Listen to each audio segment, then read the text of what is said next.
काफ़ी सालों के बाद पाकिस्तान जो है गोल्ड मेडल जीता है, क्या कहेंगे आप इस बारे में?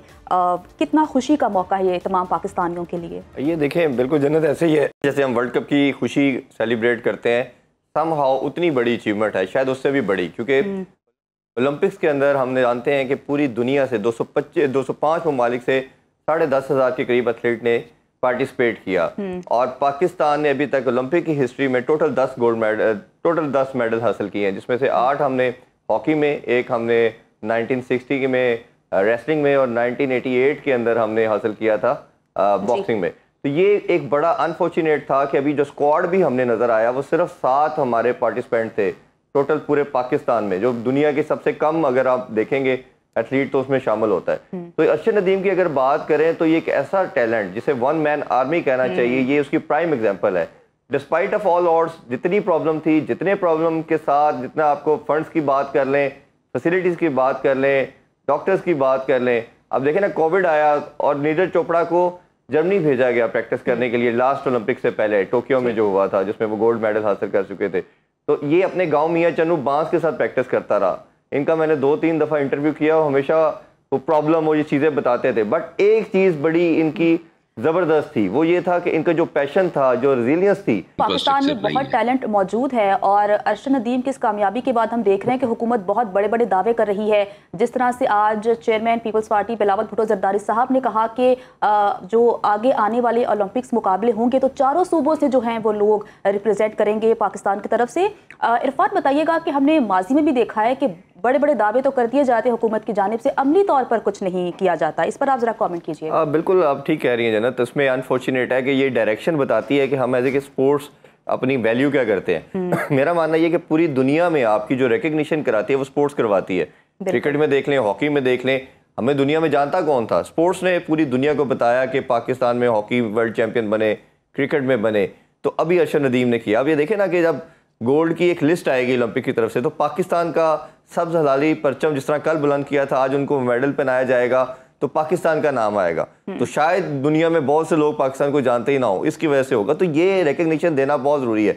जब गवर्नमेंट की आपने बात की, हैविंग सेड दैट कि इनकी डायरेक्शन में जितनी भी पास में गवर्नमेंट्स आई हैं, किसी की खास इस पर कंसिडरेशन रही नहीं और ये हम वन स्पोर्ट नेशन रह गए आके, सिर्फ क्रिकेट के ऊपर सारा फोकस है, पैसा उसमें है, ब्रॉडकास्टर उसमें है, उसके अलावा किसी स्पोर्ट पे वैल्यू नहीं देते।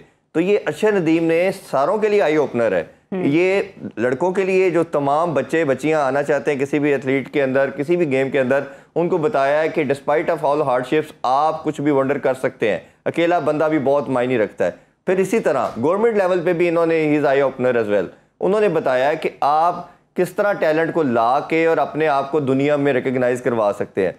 तो ये मेरा ख्याल है कि अगर अब आज इससे हमने ना सीखा तो जो हाल हमने देखा कि हमारा स्क्वाश का हो चुका है, जो हाल हमने देखा हॉकी का हो चुका है, बाकी स्पोर्ट्स का हो चुका है, क्योंकि विक्ट्रीज के साथ आपके दुनिया में भी नाम बनता है, आपकी स्पोर्ट लाइव रहती है। जब आपको विक्ट्रीज नहीं मिलती तो ओबियसली वो स्पोर्ट खत्म हो जाती है।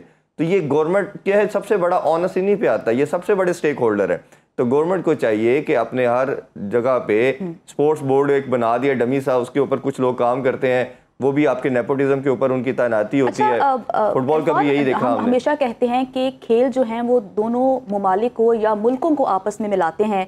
नीरज चोपड़ा की वालिदा का भी बयान आपने सुना, उनका कहना था कि अरशद भी हमारा ही लड़का है, उस पर आप क्या कहेंगे? देखिए, अरशद नदीम से मेरी जब भी बात हुई और जब भी मैंने उनसे इंटरव्यू किया या वैसे भी उनसे गपशप हुई तो उन्होंने हमेशा जिक्र किया कि मैं और नीरज चोपड़ा बहुत जैसे दोस्त हैं। और लास्ट जो टोक्यो ओलंपिक में नीरज चोपड़ा ने विक्ट्री हासिल की थी, एक सोशल मीडिया पे बहुत हाइप क्रिएट हुई कि दोनों की लड़ाई होगी, अरशद नदीम ने उसका जेवलिन ले लिया। तो अरशद नदीम से जब पूछा गया तो उन्होंने कहा कि उधर जेवलिन पड़े होते हैं, हम ट्राई करते हैं, हर बंदा अपनी मर्जी का चूज करता है, तो कोई ऐसा नहीं है, हमारी बहुत अच्छी दोस्ती। और इनकी मुझे जो इन्होंने बताया कि इनके फैमिली टर्म्स भी हैं, तो उनकी वालदा ने एक बहुत अच्छा जेस्चर दिया। और यही हम बात करते हैं कि कोई भी आर्ट हो जाता है, स्पोर्ट हो जाता है, वो रिलीजन से और पॉलिटिक्स से बियॉन्ड है।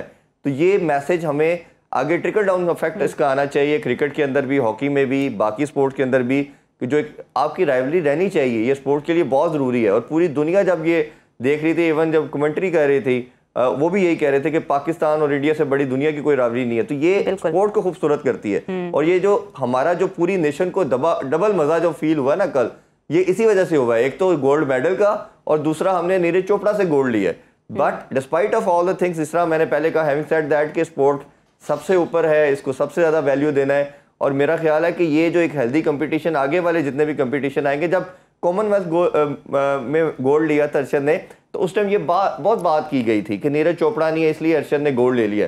तो अर्शद ने ये ओलंपिक्स के अंदर गोल्ड मेडल लेके ये बताया है कि जब मुकाबला करते हैं तो फिर दोनों पार्टीज आती है। और एक बड़ी इंटरेस्टिंग चीज़ ये है कि नंबर 1 भी अर्शद है 92.97 और 91 मीटर भी अर्शद है। अब ओबियसली ओलंपिक्स का क्राइटेरिया थोड़ा सा डिफरेंट है कि वो सेकंड जिसकी होती है उसको दिया जाता है, बट अगर आप टेक्निकली देखें तो गोल्ड भी अर्शद का बनता है, सिल्वर भी अर्शद का बनता है।